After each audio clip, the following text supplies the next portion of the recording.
यूरोपीय कंपनियों का आगमन।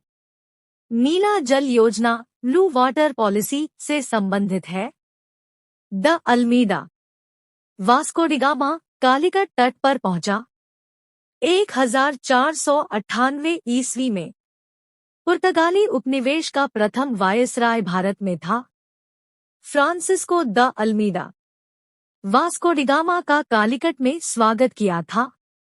जमोरिन ने भारत में पुर्तगाली शक्ति का वास्तविक संस्थापक था। अल्बुकर्क पुर्तगालियों ने भारत में प्रथम दुर्ग का निर्माण किया था।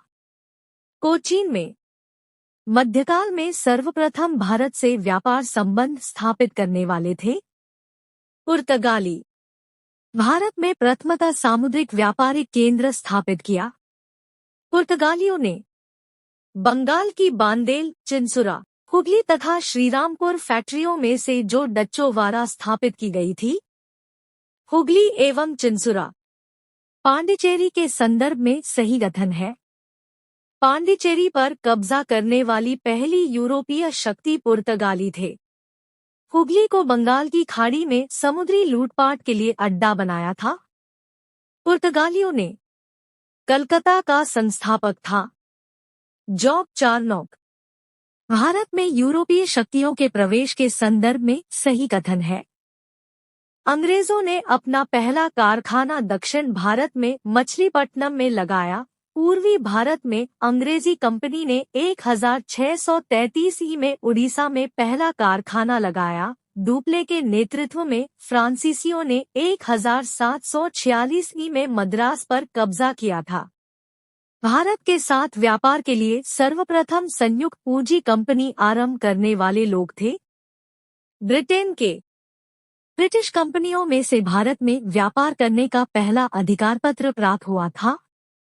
लीवेंट कंपनी को लंदन में ब्रिटिश ईस्ट इंडिया कंपनी के गठन के समय भारत का बादशाह था।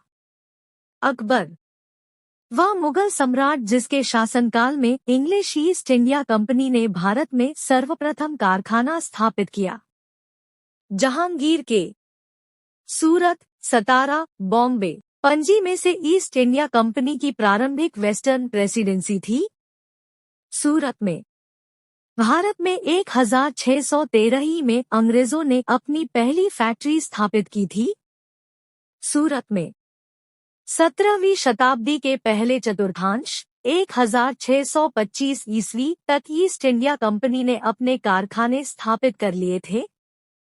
सूरत, भरूच, बुरहानपुर, अहमदाबाद और आगरा में वह अंग्रेज अधिकारी जिसने पुर्तगालियों को स्वानली के स्थान पर हराया था। थॉमस बेस्ट ने यूरोपीय व्यापारिक कंपनियों में से सूरत में सर्वप्रथम अपना कारखाना स्थापित किया। अंग्रेजों ने ईस्ट इंडिया कंपनी के प्रारंभिक दौर में वेस्टर्न प्रेसिडेंसी थी। सूरत में ब्रिटिश ईस्ट इंडिया कंपनी ने बंबई लिया था।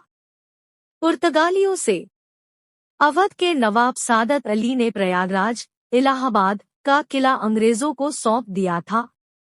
1797 में ईस्ट इंडिया कंपनी का गवर्नर जिसे औरंगजेब द्वारा भारत से निष्कासित किया गया।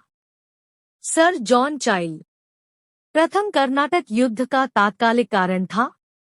अंग्रेजों द्वारा फ्रांसीसी जहाजों का अधिग्रहण। कर्नाटक युद्ध लड़ा गया। अंग्रेज व फ्रांसीसी के मध्य सुमेलित है। कर्नाटक का प्रथम युद्ध 1746 से 48 तक हुआ। कर्नाटक का द्वितीय युद्ध 1749 से 54 तक हुआ। कर्नाटक का तृतीय युद्ध 1758 से 63 तक हुआ। प्रथम यूरोपियन व्यक्ति जिसने भूक्षेत्र अर्जित करने के उद्देश्य से भारतीय राजाओं के झगड़ों में भाग लेने की नीति आरंभ की। डुप्ले भारत में फ्रांसीसियों ने अपना सबसे पहला कारखाना स्थापित किया। सूरत में फ्रांसीसी ईस्ट इंडिया कंपनी संस्थापित हुई थी। लुई 14वें के शासनकाल में भारत में फ्रांसीसी कंपनी का संस्थापक माना जाता है। कॉलबर्ट को बंगाल में जो द्वारा स्थापित कारखाना था। हुगली और चिंसुरा में। डच ईस्ट इंडिया कंपनी ने पटना में अपनी फैक्ट्री स्थापित की। 1632 में फ्रांसीसी दक्कन में शक्ति आंदोलन स्थापित करने में असफल रहे क्योंकि अंग्रेजों की फौज शक्तिशाली थी। भारत में यूरोपीय शक्तियों के आगमन का क्रम है। पुर्तगीज डच अंग्रेज फ्रांसीसी।